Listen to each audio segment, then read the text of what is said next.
Item number SCP-3775. Object Class Safe. Special Containment Procedures. No one is to enter SCP-3775. Description: SCP-3775 is a large 4-bedroom, 4-bathroom house situated on a mountaintop near Tazewell, Virginia. It has 2 above-ground stories, a fully furnished basement, second-floor balconies at the front and back, a 2-car garage, and an in-ground swimming pool in the backyard. On June 13, 1976, multiple crimes, injuries, and deaths occurred during a house party at SCP-3775. Each year, between 9:14 p.m. and 2:45 a.m. on the anniversary of this event, the lights within SCP-3775 will turn on, and loud rock music will emanate from within. No further anomalous activity will occur unless someone enters the house during this period. This has only been attempted once. Addendum 1. Exploration. SCP-3775's anomalous behavior was first observed in 1977. A remotely controlled vehicle equipped with a camera was set inside, but its presence did not trigger any additional activity. As such, this exploration revealed only one piece of information that the police investigation did not. The sound system in the living room from which the loud music originated was of the Syncope Symphony brand. One question: the owners of the house were not able to recall the circumstances of its purchase. During the 1978 activation, D-2751 was sent inside to investigate. He was equipped with a body camera and a noise-canceling headset that would both protect his hearing and allow him to communicate with Control. Security officers Marvin and Ortega were positioned in front of and behind the house respectively to facilitate a quick extraction if D-2751 was in danger. Begin log. Sounds like a hell of a party in there. Is your hearing protection functioning properly? What? Is your hearing protection functioning properly? Yeah. Enter the house. Here goes. D-2751 opens the door. Without its muffling effects, the music is now recognizable as Kiss's Rock and Roll All Night. This song continues on loop for the remainder of the exploration. The house remains mostly as it was left in 1976. Garbage, debris, and clothing is scattered across the floor throughout. Yep, definitely a hell of a party. Anywhere specific you want me to go, or...? You can start with the living room. D-2751 continues into a hallway. Entrances to a living room and dining room lie to his left. To his right, the hallway passes 2 flights of stairs, one going up, the other down, and several doors which are terminating an exterior door. Another branch leads to the back door. Turning left, D-2751 enters the living room. The upholstery is badly stained and the glass coffee table has been shattered. The music is almost too loud for Control to hear 2751. Then you turn off the music. 2751 approaches the sound system, a multi-track stereo flanked by 2 large speakers. He presses the power button on the stereo, and the music stops. Hey, do you The hear... stereo abruptly turns back on, playing more loudly than before. D-2751 is startled. Hear what? I thought I heard voices. Downstairs maybe. Here, let me... Carefully, D-2751 turns the volume knob, but it has no discernible effect on the music. Do you think unplugging this thing would make any difference? Probably not. The house shouldn't even have electricity. D-2751 looks up at the chandelier on the ceiling. A pink bra dangles from it. Huh. See if you can find the source of the voices. Sure. D-2751 walks towards the hall, pauses, and sidetracks into the kitchen instead. A pile of empty boxes rots on the counter, and the top-up trash can is overflowing with more food debris. The sink is filled with broken plates and glasses. No insects or other vermin are present. What are you doing? D-2751 retrieves a large knife from the countertop knife block. Just taking some precautions. Now armed, he proceeds quickly through the dining room and back into the hall. A beer pong game has been set up on the dining room table, and shards of antique china crunch underfoot. After exiting the dining room, he descends the stairs. They bring him to another hallway, which turns around the corner to his left and ends at 2 doors to his right. The voices are coming from behind one of these doors, but their words are not clearly distinguishable. D-2751 takes a deep breath and swiftly opens the door. The lights are off in the room beyond, but is still faintly illuminated by a massive television against the wall. The TV is playing a movie at high volume, apparently the source of the voices. Seeing this, D-2751 relaxes.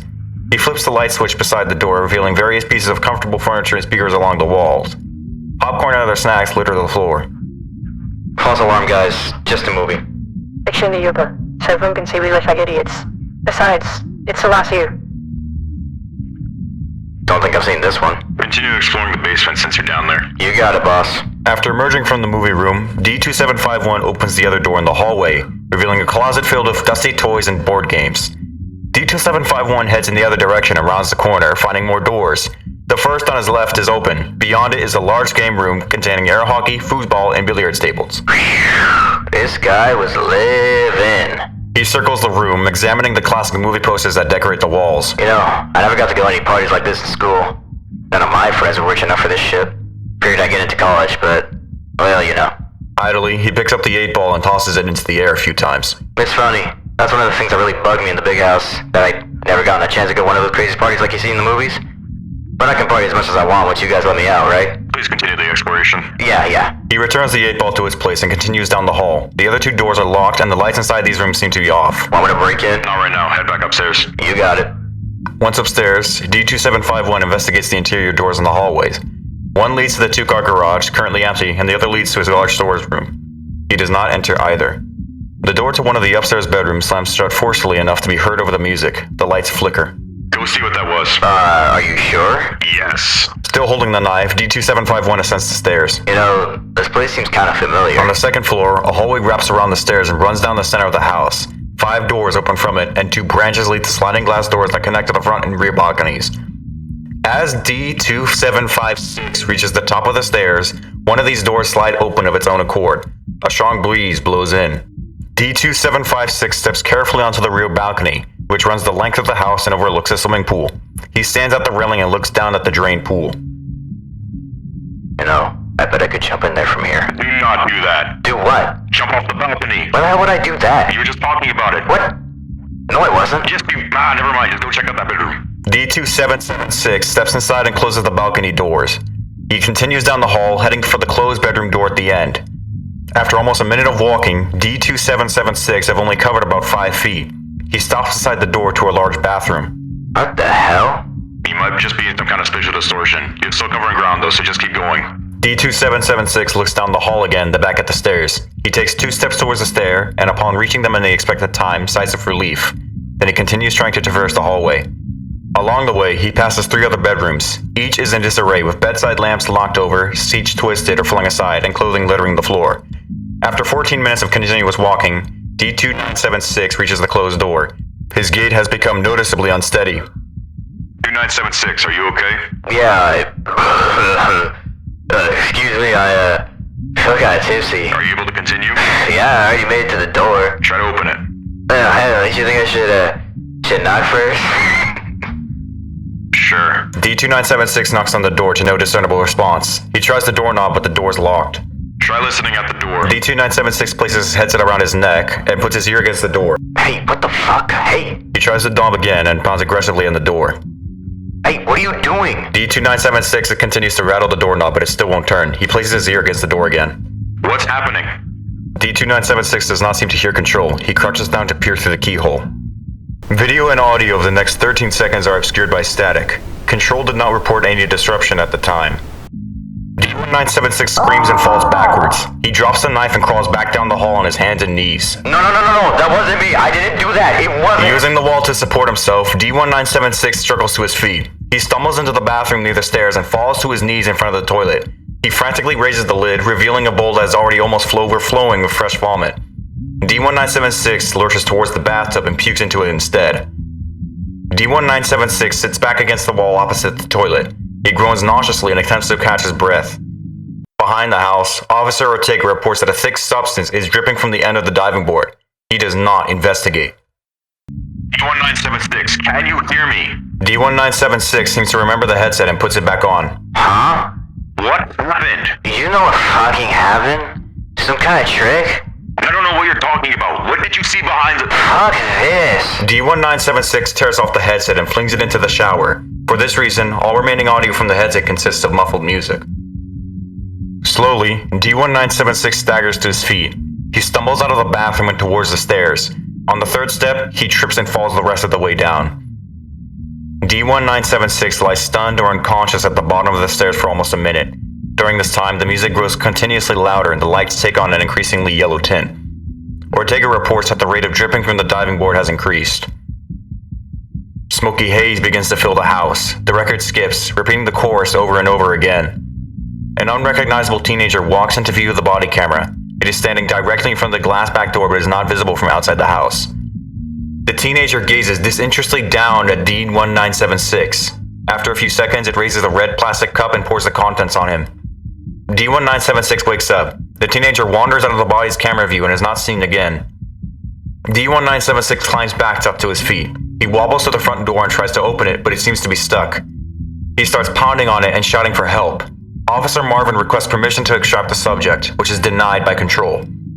Ortega sees the back door shatter. D1976 hears the sound and moves towards it. The smoke inside is now thick enough to significantly impede vision, but none of it escapes through the shattered door.